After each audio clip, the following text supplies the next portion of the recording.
En tant qu'ancien agent secret retiré depuis 20 ans, il restait d'une prudence extrême. Même en voyant l'informateur blessé s'effondrer au sol, il ne bougea pas pour lui venir en aide.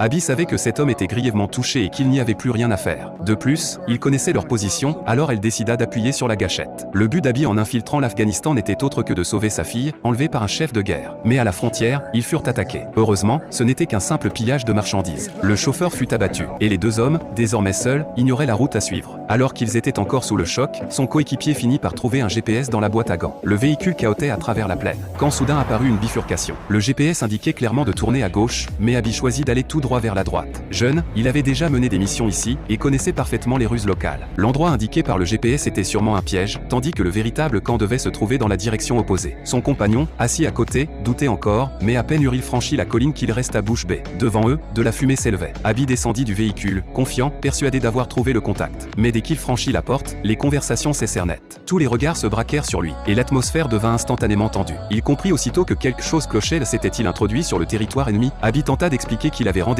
avec un ami, mais personne ne voulut l'écouter. On le poussa violemment dehors, et on força Harold à s'agenouiller, prêt à être exécuté. Le cœur d'Abby se serra. Une simple erreur de jugement venait de plonger son camarade en plein danger. Il réfléchissait à toute allure, mais aucune solution ne lui venait. Au moment où l'un des hommes s'apprêtait à tirer, une voix se fit entendre au loin. Un homme intervint et stoppa net la scène. Ils étaient sauvés, c'était le véritable contact. Harold proposa alors un marché, si le colonel leur fournissait 20 hommes armés. Ils détruiraient leur ennemi commun et offriraient en retour une énorme récompense. L'enjeu était trop important pour être décidé seul. Le contact préféra donc les conduire en personne devant le colonel. La chaleur était étouffante, le soleil si fort qu'il en aveuglait presque. Mais pour sauver sa fille, ces deux agents d'élite totalisant à eux 250 ans devaient endurer la fatigue et avancer vers le camp. Enfin, celui-ci apparut à l'horizon. Mais à peine s'en approchèrent, qu'Abby sentit un frisson le parcourir. Le camp était silencieux, mort aucun survivant. Ils étaient arrivés trop tard. Leur position avait été compromise. Et quelqu'un avait déjà tout massacré avant eux. Sans autre option, Harold contacta son ex-femme pour demander de l'aide. Car c'était elle qui avait organisé le contact et fourni la route. Mais au téléphone, il apprit une nouvelle bouleversante. Le véritable contact était déjà mort. Pendant ce temps, Abby remarqua quelque chose d'étrange parmi les cadavres. L'un d'eux n'était clairement pas un local. Soudain, il comprit, cet homme-là était le véritable informateur. Et ceux derrière lui étaient des ennemis. Au loin, on entendit le bruit de moto approcher. Leur adversaire, voyant que le renfort arrivait, décida de cesser de jouer la comédie. Mais il n'avait pas prévu qu'un vieil homme de 70 ans attaquerait le premier. Abby frappa sans hésiter, il n'avait plus de temps à perdre. L'ennemi tenta de l'étrangler, mais Abby parvint à se dégager avec difficulté. Conscient que sa force déclinait et que d'autres arrivaient, il savait qu'il devait abréger le combat et neutraliser l'adversaire rapidement. Mais celui-ci le repoussa violemment. L'homme brandit un couteau, tandis qu'Abby ramassa une pierre.